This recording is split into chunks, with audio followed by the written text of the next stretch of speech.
Welcome back to the French Rugby Podcast with me, Tim Groves, ex-Scotland international and adopted Frenchman, Johnny Beattie, and former France international, Benjamin Kayser. Toulouse and Bordeaux were victorious in the top 14 barrage at the weekend, so we'll be having a chat about those, as well as looking ahead to the semi-finals and speaking to a man who will be looking forward to playing in one of those in Nice this weekend. How's things with you two, first of all, though? Benji, have you graduated again since we last spoke, or what's been going on? How many degrees? Man, it's easy. I graduated after matriculation. I finally got to do the real shebang, the real actual thing, which was it was good fun, but it wasn't as fun because, long story short, you don't graduate with the people around you. You graduate with your college, and because I was a naughty student, I haven't been spending much time in my college, to be totally honest, and so I barely knew the people. But listen, it's still a great occasion to go to a fantastic city, have a few pints, and I've got a piece of paper now, so it's done and dusted, and Yes, finally done. Look like some pretty smart buildings you're in as well. You know, the sort of the Ratcliffe Library, which is like the traditional one that's on all the postcards and stuff, where there's a Sheldonian, which is like a real typical monument opposite from that. And people, if they're in Oxford and walk around, that's where the ceremony is. And you really it's the Da Vinci Code. You know, it's that type of stuff that you're going through, and it's pretty special. It sounds like it. There were so many words in there, Johnny, that I didn't understand. all I got was angels and demons. Da Vinci Code. Yeah, I like those books. They were good. Well, you should. I witnessed the most thug life sort of type of moment, though, when the whole ceremony is in Latin, right? And they tell you before so as soon as he goes this, you need to bow to this guy, bow to that guy, and then he said something, you need to repeat it. I can't remember what do we need to repeat. I was just going blah, blah, blah, blah. And the ceremony is in Latin, so that you stand up and they're reading registry, so that the people who, the proctors and the people who actually give you the diplomas, universitatas. I remember that he said universitatas a couple of times, but they're obviously reading. And this guy, and then this one guy stands up, and he's got something in front of him, and he puts it down, and he starts speaking fluent Latin to everyone. I was like, that is proper gangster style, rolling and dropping my Latin. He could have dropped the mic at the end when he was done. It would have been the same attitude, and he smashed it. So it was different universe, different ecosystem. There's different levels of gangster. That's Oxford gangster. That's what that is, Benji. Yeah, correct. How about you, Johnny? How's the Hossegor gangster? Mate, it was completely non-gangster. I was up in Paris doing the Barrage games for Premier Sports. So I had a long weekend to myself in Paris, which actually I got some recommendations from Finn. He gave me a couple of sites to go and have a couple of terraces, a couple of beers by myself during the day when I had the days to fill. So I had quite a nice little time to myself. My missus didn't see it that way back home with the kids. She was the Hossegor gangster this weekend.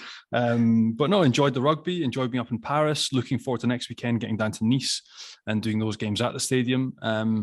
And yeah, really excited for it. It's kicking off. Like, some of the rugby was phenomenal. And he wasn't on the pitch, so was Finn with you? No, so again, obviously now that season finished, but he was touch and go whether he was going to play. They wanted to give him another week, so if they'd made it through to the semis, he would have played next week. And also Antoine Jalibert, who probably would have been started, was out with a hand injury. I'm not sure if you saw when he came on, like, his hand looked absolutely in pieces. So it was Vola that started. But to get back to your point, Finn and the guys had to go down. I think they either flew or got the train down Sunday morning. So the plan was to possibly meet up, have lunch, but didn't quite happen because it was one of those ones that you couldn't get out of. It was a compulsory, have to go and support the team. He didn't want to have lunch with me. He wanted to go and support his team. So he did. And yeah, disappointing for them, obviously. And for him on a personal note, that's the season finished. I don't think he'll be summer touring either. So just rehabbing. And I think they'll look to come back next season a little bit stronger because they were disappointing. We'll get onto it in a minute, but they were poor in Bordeaux. We'll come on to that one in a second. But Benji, La Rochelle got a couple of late tries against Toulouse, but Toulouse were convincing winners, weren't they? So, and they seem to have the edge over La Rochelle, don't they? Yeah, especially in the first half. I think look, when Toulouse are on fire, they're no fun. When Toulouse are pissed off, they're no fun. When Toulouse have got their entire shebang there, they really are no fun, and they're forced to be reckoned with. I think they had a bit of chip on their shoulder, especially before the game. You could tell, in the press, the players were like, "Yes, of course, it's a big heavy hitter encounter with a bit of European taste." When they say that, they say everything, right? They say we still have some beef with these guys, and we're very, very jealous that they won the Champions Cup next couple of weeks ago. Now, they've been in those shoes all day long. I think Toulouse love nothing more than to call themselves outsiders all the time. And whenever somebody comes, they're always praising, oh, Castres #1, Castres untouchable, Castres this, Castres that. You see, that's what they will be speaking about. And that's what they did with La Rochelle. But the reality is, if you press pause and you look at the game, first 40 minutes, La Rochelle don't even touch the ground. They're getting blown away. But after that, and you can't really blame them. I mean, when I'm looking at those games are tough. And even the second half, Greg Galdrit was leading the charge and playing well and going for it. And you're like, how many times do they have to do this season? Oh. It's a lot of minutes. It's a lot. And, you know, for the French team and some high pressure games, I was still exhausted just thinking of his performance in the Champions Cup final against Leinster, where he was just a monster of a kid. And so I think they hit their limits. Things just didn't click. A hungrier team, you know, you would get the easy bounce, you get the easy turnovers, you got those things, and Toulouse were the better side. However crazy that is, if he kicks the conversion 4 seconds faster, you have one more phase of play. They're within 4 points or something like that. There's a chance, so there's a chance, and out of relatively nowhere. So a bit crazy, a bit sour, I'm guessing, for La Rochelle, because they didn't show the same attitude that they had against Leinster. However, if you look at the game, Toulouse are a dominant team, deserve to go through. Definitely a force to reckon with. They're peed off. And they were hungry, but they were well rested as well, Johnny. Yeah, but I think rested or not, the disappointing piece for Ronan O'Gara was the manner of it. Like, to have the team perform the way they did against Leinster and to dominate them and to dominate proceedings and knock them over and become European champions, get that first star on their jersey, and then to produce what they did in Toulouse, like, that will be the bitter bit to swallow. And he won't understand that as a coach, is how can this group be capable of going to a European final, becoming kings of Europe, celebrating like that, and then just not showing up? Like, I mean, don't get me wrong, Toulouse were fantastic. Physically, they were absolutely superb. The gain line, they bossed it. But La Rochelle, as the team collectively, it was sort of one after the other. Even in defense, they didn't know if they were coming up or coming down. They forgot they were a team. It was really bizarre to watch. And I think that'll be the hard piece for Ronan and his coaching staff to digest afterwards. No cohesion and individuality that came out, where they've been so good and so structured as a team all year. That's what makes them fantastic, alongside the physicality and the set piece. It's that when they get into multi-phase attack and defense, they're superb. But as I mentioned, like, Toulouse were superb. The way they blitzed off the line, they completely nullified Skelton, Antonio. They couldn't get any go-forward ball, and therefore they were just going backwards. And when Toulouse did get their hands on the ball, like Movaka, how he sets up Antoine Dupont's first try, like, the ability to blend the power and the strength they have with the sort of rugby IQ, the knowing where they are, where their support lines are, the offloads. Like, I'm not sure if you saw as well the second try, where they essentially run like a three scissors in the backfield. Like, any other coach would be ripping their hair out and saying, you can't do that. But Toulouse, it's Toulouse doing Toulouse things, and it just sticks and it comes off and they create gaps. The other side of that for Ronan is that's happening and your defense is all over the place. Like, you should just come up as a line and shut it down, but they didn't. Guilty of overfolding and just trying too hard in isolation in ones and twos. And that was the story of the game. Toulouse at home, far too strong, fired up, as Benji mentioned, defensively on top, and La Rochelle just didn't have the answers. And that's the strange thing at this time of year. You realize knockout rugby, these boys are now on holiday. Like, it's too late. You go through this marathon. Nobody wants to be on holiday now. They all want to be in these last couple of games and leading for that top 14 title. But unfortunately for La Rochelle, they just were not good enough on the day. And that's what's bizarre. They've been so good all year, but in that barrage, they were very, very poor. And it was Ronan that used the word. He said, la honte, c'était honteux. It was shameful. That was how he described it. Those last two tries, you mentioned, Benji, got them close towards the end, but over the piece, they'll be really disappointed with how they finished their year. And the other game between Bordeaux and Racing was tight for a while, but Bordeaux blew it wide open after halftime. And they 3 tries in about a quarter of an hour after halftime, Benji. People need to understand how much emotion gets into those games. And well, I'm sure we'll speak about it in length afterwards, but that's why I'm saying Toulouse were peed off. I don't think the quality of rugby was actually really there. Yes, you had some brilliance in the tries, but overall there was a huge amount of déchets, of drop balls, handling errors. Yeah. When you hear phase finale, when you hear knockout rugby in France, it really has a different taste, a different smell about it. And I always remember my young coach, I as a 14-year-old or whatever, 15-year-old, he would grab a bit of grass, he would get all the boys to smell it. Tu sens là? Tu sens? ça sent les phases finales. It smells like knockout rugby. And you knew what you were doing when that war was about. It's something undescribable, completely irrational. Sometimes makes zero sense. Probably slightly stupid, slightly bonkers, but that's the beauty of it. So Bordeaux wanted it more. That's my long explanation to say that I think Bordeaux was a bit more pissed off and they wanted it more. That's what showed. Racing, I think something's broken a bit. I think they're either tired, the lack of power that they can't rely on when the shit hits the fan. And they'll be disappointed with that. And remember, we had this conversation about how Yannick Nyonga told me that they build the team for their synthetic pitch and for European rugby. Well, at the end of the season, when everybody's knackered and then you don't have the particular size that you're trying to get or to compensate that lack of fitness and speed, then it doesn't pay off.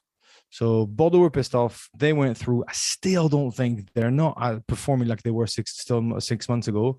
Toulouse are definitely not performing like they were 4 months ago. But as soon as they switch it on, they're untouchable.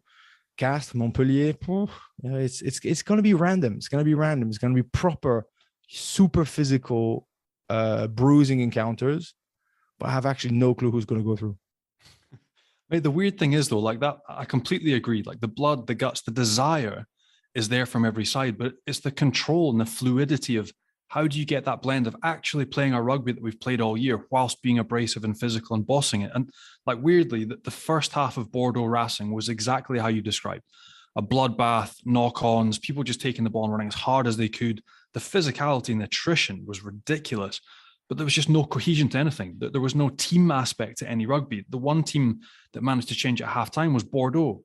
They came out, they found how they wanted to play. Matthieu, Jalibert, Maxime Lucu, the leaders, stood up after being massively criticized last week by Urios, and they found their shape. And I think that's the blend that all these teams, like you mentioned, the passion and the desire and the physicality that has to come in knockout rugby, but who can also do that whilst keeping a little bit of shape by applying pressure permanently, by not knocking on the ball with stupid things and just getting, a rush of blood to the head. And that's what Bordeaux did. Like, I would say the one team, and Benji, like we've both been there, that always comes good at knockout rugby because it's that type of rugby is Castres, because it's limited, because it's passion, because it doesn't rely on anything else. It just requires passion and heart and a massive fan base behind you.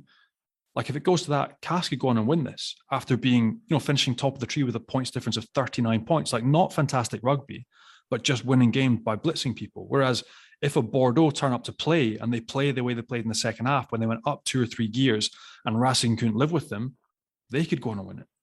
As could Toulouse. If they managed to find that blend with the power, the pace, and also the shape that they have to the way they play as a team, they could blitz the other sides off the field. I worry for Castres and Montpellier next week. I'm sure we'll get onto that in a minute as well. But Bordeaux, and you mentioned it, Benji, like Racing are set up to play a speedy game on a synthetic pitch.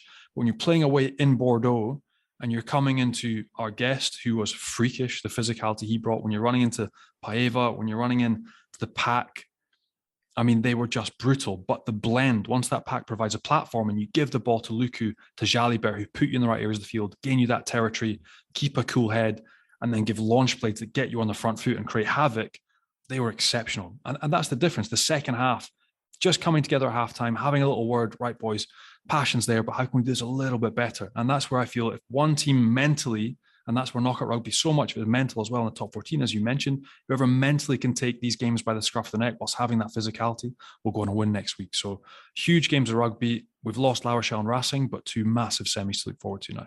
Well, Bordeaux did successfully navigate their way through the barrage and into a second successive top 14 semi-final. And we can have a chat now with their Australian second row, Kane Douglas. How you doing? Yeah, good, thanks, guys. How are you?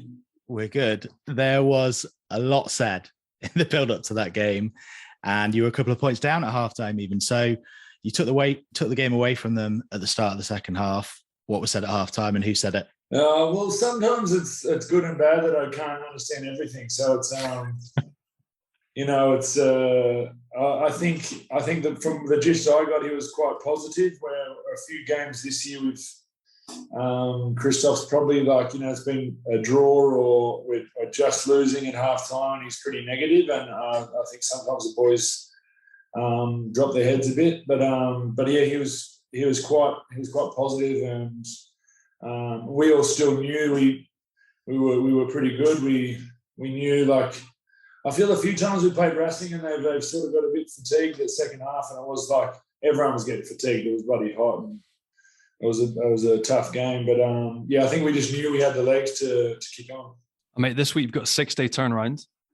Yeah. Massive week ahead of you. It was your 100th at the weekend. Did you manage to celebrate with a quiet beer with the boys, or was it all focused the next weat? We had a little midweek barbecue, but it wasn't celebrating the 100th at all.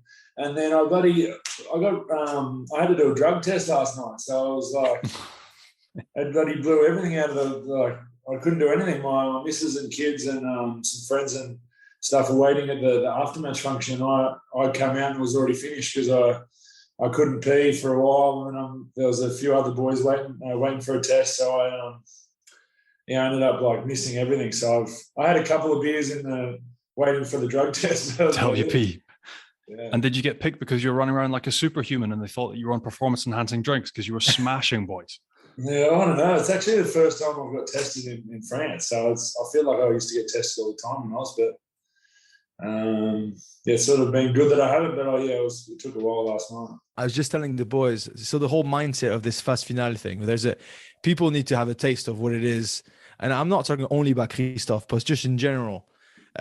Like I was telling the boys, when I was 15, like my coach, would rip a little bit of grass off the pitch, and he would make all the forwards smell it. He's like, "Si, ça sent les phases finales." You could tell it smells something different, right? There's a different atmosphere. It's just there's an animal side to it that needs to be brought forward. Any excuses will be used, to point out the opposition. Any excuse will be used at getting some animosity out. So of course, yes, there's something that sort of belongs to Bordeaux, how he sort of bollocked and threw some names out there. Did he do it on purpose because it's phase finale? Was it useful? Was it this? Was it that? I don't know. All I know is you've been around for the last couple of years now, so you can tell that there's a proper mind shift as soon as the bloody phase finale arrive in France, and it's like animal rugby is back on the table, right? There's a steak in the middle. Who's gonna jump on it and eat it all in one gulp? And so just walk to us through, top 14 is already tough, but how do you feel the change and the shift in gears in terms of emotions as soon as it's knockout rugby that rocks up? Oh, definitely. We actually said to ourselves before the Perpignan game, like if we had won that game, it would have been straight into the semi. And the boys were like Christophe was saying, well, this is our quarterfinal. Like we need to win this. But yeah, I don't know. I feel like our team goes better against those bigger teams anyway. Like I feel like we shot ourselves in the foot last week against Perpignan. We sort of didn't prepare, or we weren't ready to be physical. And then this week, because of that, Christophe cracked the shits, and I didn't understand everything that was said in the media, but it was sort of like we had a meeting and the boys said it was just players meeting, because Christophe said we're not doing any meetings until Friday. So he normally is very prepared, and you have your meetings, and he sticks to this is what this week is, this is what Racing do, and he sticks to the same theme the whole week. But this week he's like, no, we're not doing meetings. You've got the gist I got was that it's the coaches did a good job in preparation for Perpignan, and we played shit, and he threw a few names under the bus, and then the sort of the leaders in the group, Max Luku, Mama, a couple of old heads, Francois and Louis, and that they said we don't agree with what he said. We don't agree with what he said in the media. You guys are our best players, and we need you to be confident and raring to go come Sunday. So Christophe actually didn't say too much this week, which was I get it's finals footy and that, but I think it was very player driven this week, and I think we know when you're playing those big teams, we can actually get up for the game. Where sometimes we've had a few losses this year. We lost to Biarritz first round in Biarritz. We lost to Perpignan in Perpignan, games that we should have won. And then you roll out a good Racing team, and we can do them. We know we can. So it was a different week because it was all player driven, player meetings. But the boys ripped in last night. That's a massive risk taken by Christophe. And again, having been coached by him, he's never done that. And I can't get my I can't decide if that's petulance by him and he shit the bed, but basically to rip the coaching book up and say, right, actually, boys, fuck it, just go and do it yourselves in a quarterfinal week is insane. Like, there aren't many coaches. It was a big gamble and it's paid off. But again, you've mentioned the senior players like Francois Tranduc, who Benji and I both played with, like, great guy, leader, coming to the end of his career, bringing people with him.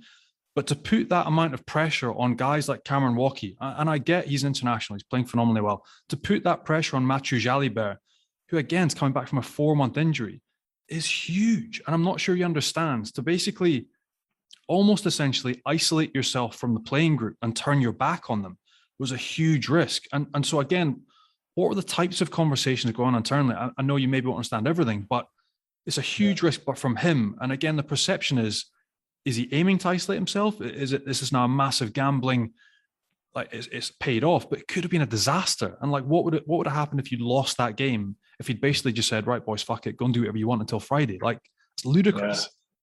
No, like I'm glad we're not in that situation. But yeah, I don't know. I feel like normally he's very planned out. So I don't know if it was like, I feel like most of his decisions throughout the last few years that I've been here is like he, if everything's going well, he'll make you feel like it's not all going well, and I feel like he's read a manual on like what you should do, and so I don't know if he's sort of freestyled it or that was like that was just another thing you could do to make the boys sort of think and do it ourselves. I'm not sure like whether it was his plan or not, but yeah, it was very risky, and I suppose, but yeah, like it's good we got the result, and it'd be interesting to see if he keeps on going this week, right? If he doubles up and goes again and steps back, I would be super surprised. But but if he does, it'd be good.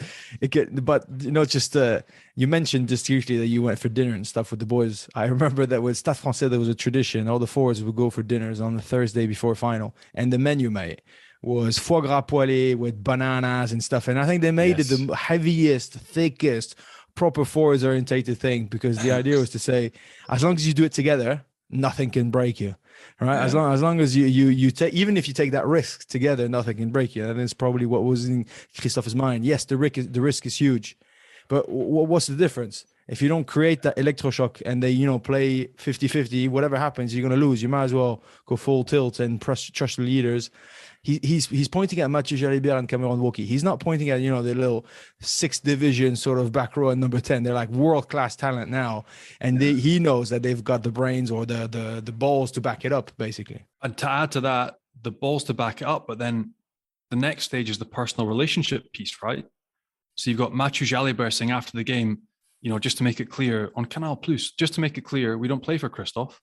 We're playing for the team and the club and ourselves. You're like, oh shit! Like, so how much of you just don't know like how much players are willing to take in terms of that public criticism. I mean, absolutely right. You can try and get people fired up, but I guess there's a way of communicating, there's a way of nudging people, there's a way of probing and managing people, and that's how much of the personal relationship for these guys now is broken. And Christophe said afterwards, look, I'm the boss. I decide if I want to speak, I speak. If other people want to speak, they can go elsewhere or I'll leave.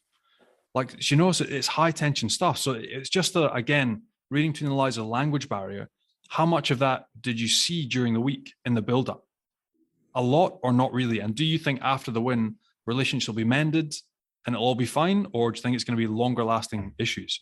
Yeah, it's hard to say. Like I like that I can't read everything, and I don't like reading into the media stuff. So it's yeah, I don't know. I feel like at the end of the day, he's the coach. He's not your mate. But yeah, I don't know. I think with most things for me, with Christophe, everything's been quite honest. But yeah, I just don't know whether it's true or not. Whether you throw someone on the bus like that, like with the translation I got from other boys, because I didn't read it myself. But yeah, like yeah, I don't know. I hope it doesn't cause any friction. But and we do have all our meetings this week. I've checked the planning. We do have our normal. So, yeah, we'll see. Report back after that. But Cameron Woki, as well as his celebration, he sort of said there was no smiles in trainings last week. I know it's serious. It's the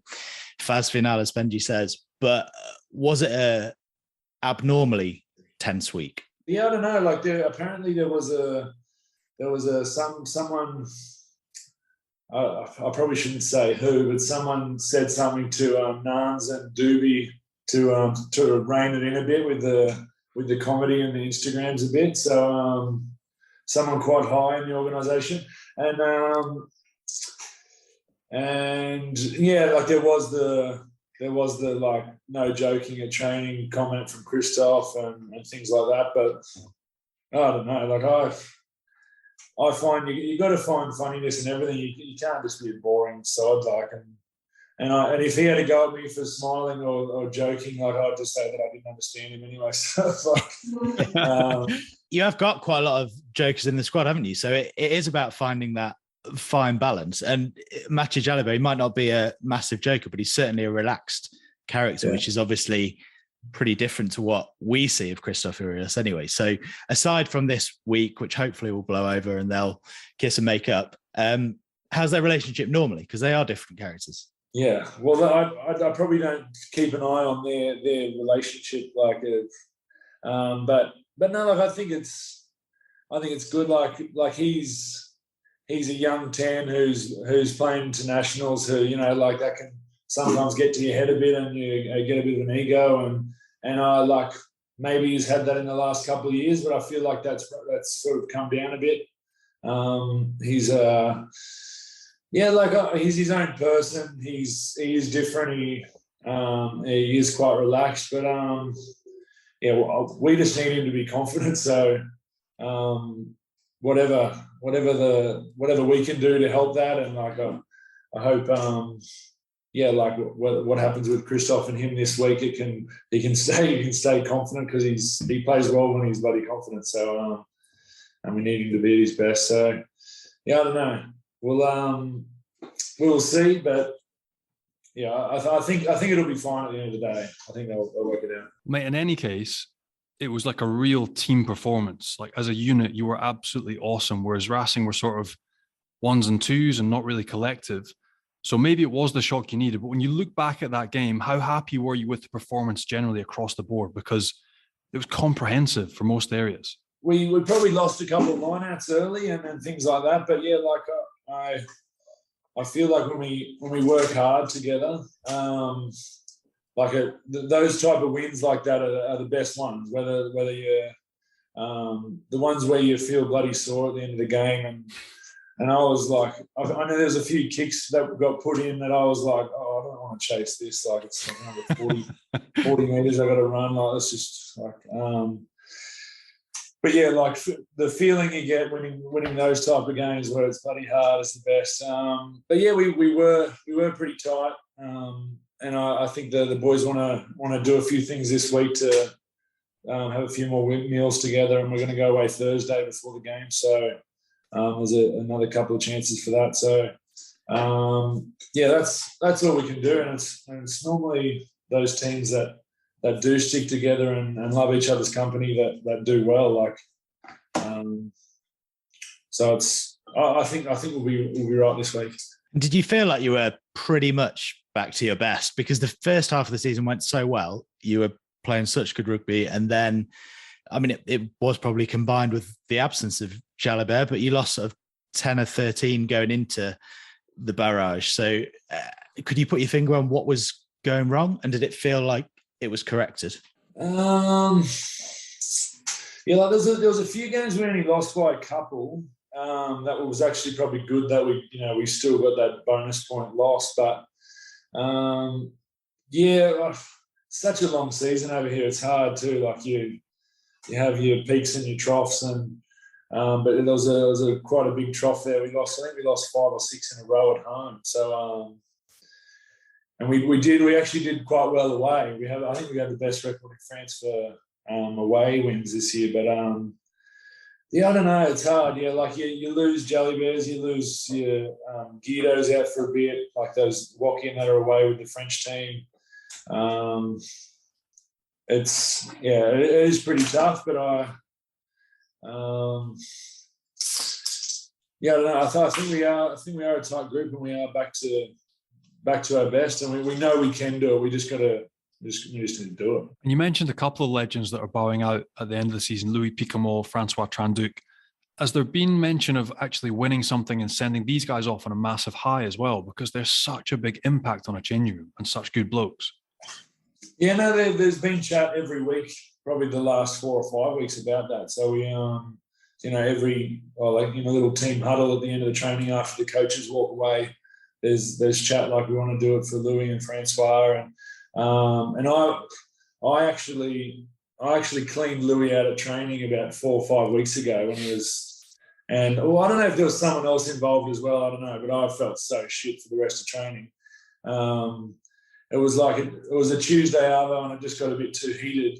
And Louis was just stealing ball the whole training session. I just went a little bit harder, but I think there was someone else involved as well. And Louis just hit the ground and he's like swearing, and I was feeling so shit.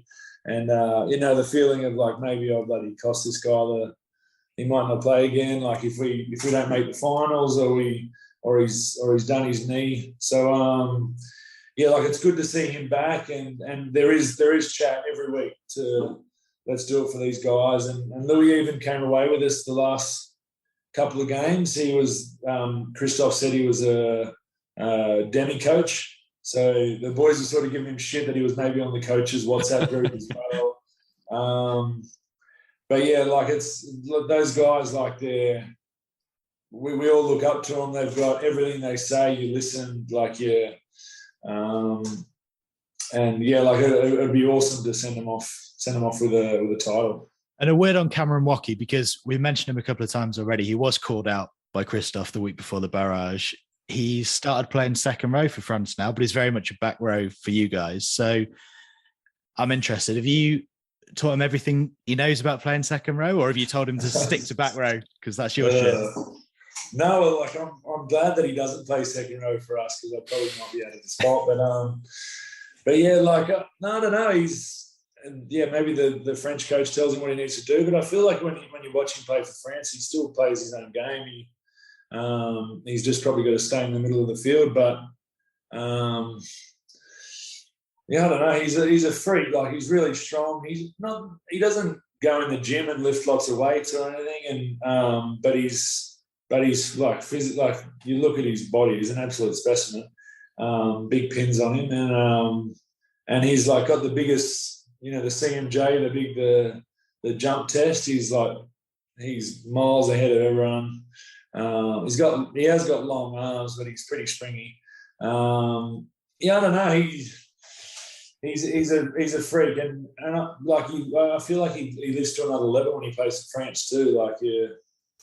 As some guys do. It wouldn't matter who he plays for, he'd kill it. I'm envious of his raw talent, but I'm glad he's in the back row for us, because it leaves me with a spot. And mate, with that spot now. 100 caps for the club, which must have been a pretty cool milestone. And this is now your 4th semi in the past 2 or 3 seasons, the top 14. So, A, what did 100 caps for Bordeaux mean to you? And B, what do you need to get over the next hurdle, make it to the final, and win this thing? No. Getting to 100 means a lot, because there's guys that have been here for 8 years, 9 years who still haven't got there. So it's to average 25 a year, and especially with that COVID year as well. I only played 20, 21 games that year, so it's pretty cool that it's happened so quickly. It's every year gets easier in France. Like you know where things are, you can speak more, so I feel like I've moved to the south of Bordeaux, in a cool little village, and it's pretty cool. I walk the kids to school, and you say hello to everyone, and I feel like the more I've played, and that people see me on TV every week playing, and I feel like I'm at home, and I feel like I'm quite invested in the area, so it's a good feeling to have done that, people like, even I was picking the kids up from school today, and there's mums and dads coming over, good game and congrats, and so that's pretty awesome. And then so this is a second semi-final top 14, but we had 2 semi-finals in Europe as well. So I think we've they say you've got to lose one to win one, so we've lost a couple now, so we'll. I think we're ready to go for this weekend, or we will be come the game. But we just need to do the same. Like Montpellier's got a big forward pack, so that's where it's going to be won. We know we've got the backs to do it, but if we don't muscle up, you can't get the job done in top 14 against anyone really if you don't muscle up. So that'll be us. So we just need to stick together. Hopefully the other stuff that that happened last week, and that can sort of all be brushed to the side and we can just get on with it. But I don't want to have my holidays yet, so I'm pretty keen to keep going, and it's a long season, but what's 2 more weeks? Plenty of rest this week. Benji, you said it before, it's always a scrap in the playoffs, but Montpellier, Bordeaux, some of the units on show, it's going to be a scrap this weekend. It's definitely going to be an extremely scrappy thing. Everybody's always saying, you could go straight to the semis and stuff. The number of time, mate, have a look at the history books. The number of time where the team who just scraps a last away victory to sneak into top 6, wins away, ends up winning the massive thing is just huge. So that week of break, everybody thinks it's a lifesaver. Sometimes it will kill you because it just catches you off pace. And yes, you don't want to have 3 injuries, in a barrage, and then you're missing out with top players. Of course you don't. Of course, everybody would rather have a week off. Look, everybody melt each other in front of your TV and then meet them in the semi. How many teams did we see being caught in the semi, being rested with all their internationals just off pace? And it happens absolutely every year, all the time. And so with your personal story, with the whole Urios thing, he just chucked a little bit of oil in the fire. With the Francois and the Loulou Picamol stopping end of the season. I mean, obviously you only been here for a while, but they are, how do you say that? They're monsters of their generations. That 95, 96 generations will be forever sort of embedded with those 2 names because they were also... Well, François Trenduc was a 10 when they won the Grand Slam 2010, but there's also that new generation of players just coming through and killing it. And Loulou Picamol, like you said, is a bit of a freak who was worldwide known in a moment where the French era was desperately lacking for some worldly renowned players. In the world, not a lot of people knew about anybody, but Loulou Picamol, I remember that one. Everybody would sort of shake their heads. So no, I think you might just catch them off guard. It's going to be one hell of a battle. I think your coach might be playing it extremely French, but probably extremely well. It's a risky one, but I like it. I kind of like it. I mean, he's playing it the way that the French top 14 is meant to be played, the proper phase finale way. And apart from the physical side of things, obviously we're chatting very early on in the week. Meetings to come. You'll know more later in the week. But from your perspective, how do you see it tactically against Montpellier? Good question. I just think shutting down their big second rowers and Zach Mercer and stuff, getting his hands free. That's where their game is. Those little offloads, the around the ruck type of stuff. I think for us that'll be the one. It'd be good to get our maul going, and from a forwards point of view. But I think we've got the backs to do it. Like you give the ball to Yoram and UJ, and our wingers. If we can give them good front football, that'll be the way to win. I think so.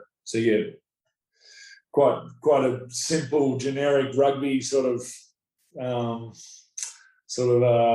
that's what we're doing. But I think just forwards go forward and then the backs will finish it. So you say keeping it simple, but you mentioned also stopping their big lock. So correct me if I'm wrong, boys, but Villemse is out for the season, right? Injured, yeah. But there's this big fella called Jalibert, right? Who's from Toulouse, that big unit with the helmet. Yeah.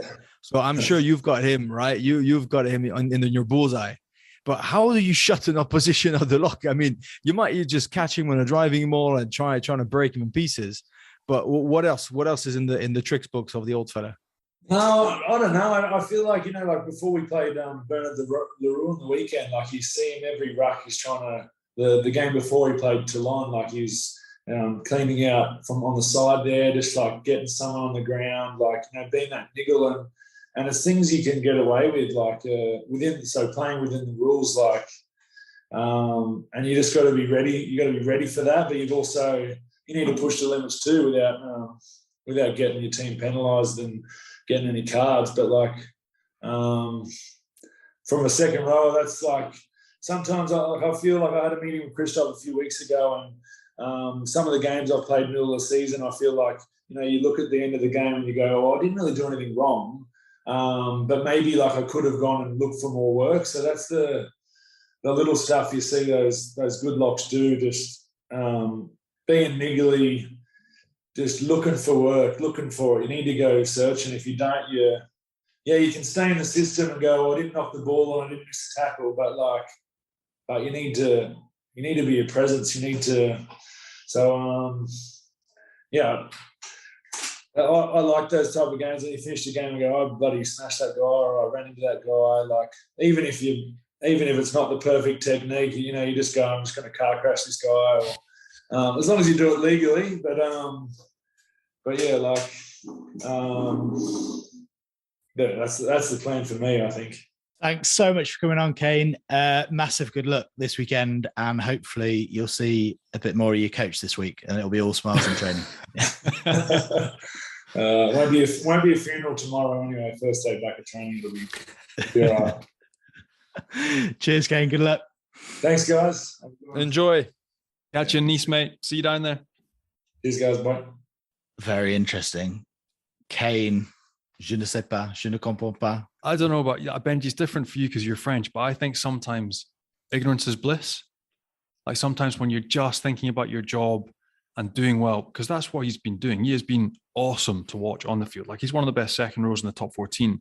But sometimes the off-field stuff, the media, the distraction, the sort of circus element, sometimes it's best just to park it and not watch it, not read it. And if you can't read Rugby Rama or Midi Olympique because you don't read French, it's maybe a blessing. All I know is that Bastien Chalureau better put, double sets of shoulder pads or triple sets of headgears, because every ruck is going to try car crashing into him. That's what I heard. No, man, I think the team is rich when it's diverse, right? So you need the angry Matthieu Jalibert who's going to get picked on and stand up. And I think Louis Picamol, I know for a fact because I've been in teams with him, he is the guy that you want in your change room when stuff like that happens, because he's the guy who's got a big sack of nuts and he'll stand up and be right, this is not acceptable. And there's nothing better than a teammate standing up for you. There's nothing better than a young Cameron Woki and a young Matthieu Jalibert, however good they are, to be backed by the old dogs who are like, boys, listen, exactly what he said. You're top players. We trust you. If he wants to bollock you, that's his problem. We trust you. We need you. Let's do this together. Right? That's the ideal motivation. That's behind it, and that's extremely useful. So I think they will use that. They will go through it, and if Kane doesn't understand everything, he'll just go about his job, and that's diversity of profile is what you need. The brain, the reactive, but also just the piano pushers. Let me do the thinking, you do the pushing and the car crashing, and I'll do the rest. And Christophe Urios, the man behind this storm, whether it's a media storm or real storm, whether it's a masterstroke, a mistake. Johnny, you know him. You mentioned with Kane there, he's not done this kind of thing before. It's a big risk at this time of the season. But it's easy to forget that he arrived in 2019 and Bordeaux had finished 11th, 10th a couple of times before that. All of a sudden, they're making semi-finals. He's done a hell of a job. So he can afford to risk it. Well, yes and no. I mean, don't get me wrong. He's superb, and he was great to work with. He was fantastic with me as well. I love playing for him. But you look back at the job he did at Oyonnax. Like he took Oyonnax from Pro D2 to Champions Cup rugby with a shoestring budget, like nothing there. Like that is like waving a wands type stuff. Then with Cast again, came to us. I think we were 12th. Like we just missed relegation, straight back into top 6. So like, don't get me wrong. The rugby, the template, the culture, the environment that he sets is top class. It's one of the best that I experienced in France, and I really enjoyed him as a coach. But not speaking to your players until Friday before a quarterfinal is a different kettle of fish. Like I've never heard that before. And And I still can't decide if it was a master stroke or if, again, in the terms of manipulation in the background stuff, if he didn't have the Francois Tranducs and the Louis Picamoles in the background to pick everyone up, I'm not sure how it would have went. And I think there's a lot to be said for those experienced guys who would have been heroes for, like Matthieu Jalibert would have looked up to Francois Tranduc as a young kid and watched him play. So I think there's also luck about the makeup of the squad and who they were there, the players they had there to pick the team up after that defeat to Perpignan, which wasn't the end of the world. You know, Perpignan were scrapping for their lives. But it's paid off. There's another week, they're into the semis, another week of rugby, they'll be back to their normal prep. You got to think relationships are going to be mended during this week. But yeah, it was a huge risk. And I'm not sure many other coaches or any coaches that I've had would have done the same thing. But it's paid off. Well, we've spoken about both barrage games now. So it's about time we found out what our Meteor moment of the week is. What have you got for us, Johnny? It comes from the playoff game, mate. The first time that a top 14 side has ever won the playoff game and not lost to a side from Pro D2. Perpignan beating Montmarsan at the weekend at Montmarsan, where they hadn't lost a game for the entire season. They were unbeaten all year. So USAP staying up, the Catalans making it another year in the top 14, winning that playoff game. Pula Fasalele, Tristan Tedder, and Matthieu Assabez. We saw some of the celebrations after the game, which looked absolutely epic. But for me, the Meteor moment of the week is them retaining their place in the top 14 after finishing 13th, which has never been done before. First in top 14 rugby. So well done to them. And they didn't just edge it, Benji. They won it convincingly. Proper. And they won it convincingly after beating Bordeaux at home, to make sure that Brive couldn't, well, that's what they thought, but that Brive couldn't get them in a more trouble. So I don't know if you remember, but I think the coach of Perpignan, what's his name? He came out about, being particularly pissed off because they thought they did the whole ticket by beating Bordeaux at home. And then they were like, right, well, Stade Français should have a look at the way that we play, because we play with heart on our sleeves and we play with passion and we play with a bit of self-pride. And they still backed it up in a really, really complicated way. So no, I think you could have spoken about the general overall performance of Toulouse and the way that they stepped up. You could speak about the Meteor moment of the week is obviously Woki scoring and celebrating on Matthieu Jalibert having the balls to stand up to Christophe Urios at the end. But just for the celebration of Assabez, who I saw at the end was basically giving the program of Perpignan, saying tonight Perpignan, tomorrow Barcelona, Thursday, Friday Ibiza, boom, and everybody was super happy. And I know my mate Damien Chouli is going to be absolutely leading the charge for his last minutes as a Perpignan player before he becomes, I reckon, a pretty sensational coach. And we wish him all the best. I think he got a lot of love. A lot of players got a lot of love. I didn't get that much love, maybe because I wasn't as good as all of them. But there's a ton of quality players that are retiring at the end of the season. Max Médard, Joe Tekori, Guillaume Guirado, Louis Picamol, François Trinduc, Damien Chouli is all the way up there with them. A proper legend of a bloke. A lad's lad, right? You always need a lad in the change room who's going to take care of the boys. Social captain by a mile. I think the only regret probably in his career is not playing with the British Babas. Oh my, he would have fitted like a glove. Is he free this weekend? No, but I don't think so. Mate. He's in Ibiza. Yeah, no, I don't think he's gonna Priorities. go. Yeah, no. So meet the moment of the week because it's gonna be hot in Perpignan, Barcelona, Ibiza, and Ibiza again. Well deserved. Perpignan played with a big set of cojones and did extremely well to get themselves out of a very troubled situation. Because when this new rule was put in place, I was like, there's no chance in the world that the Pro D2 team who loses the final, is gonna back it up by beating a top 14 team. And like Johnny said, it's the first time in history that they don't. So it's a huge victory for Perpignan. There we go. That was Benji and Johnny's Meteor moment of the week. And Meteor is the world's #1 wireless meat thermometer, recently making over 11 million cooks better with their game-changing app and completely wireless Bluetooth meat probe. You can use it on a barbecue, in the oven, or in a pan, and you can get your hands on one at meteor.com. Plus, you can now get 20% off any full-price item. All you have to do is enter the code FrenchPod20. That's FrenchPod20 at checkout, and you'll get 20% off any full-price item at meteor.com. Right, we'll have a quick look ahead to the top 14 semi-finals shortly. But if you need any beers with your meat, we've got some, haven't we, Johnny? We do, mate. And these are now easily my weekday beer. Effectively every single night now. A couple whilst cooking, no hangover is the deal sealer for me. So if you're watching rugby having a summer Barbie, this beer is a beer for all occasions, and get yourself an order because it's top drawer. Yep, Days is a new breed of alcohol-free beer created for those who want to do more.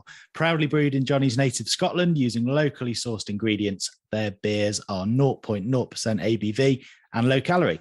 And they're now B Corp certified company committing 2% of all sales to charities that empower fresh thinking towards mental health. Brewed for good times, good days, and good tomorrows, you can enjoy all the great moments associated with a cold beer just without the side effects. And with over 700 5-star reviews, it tastes great too.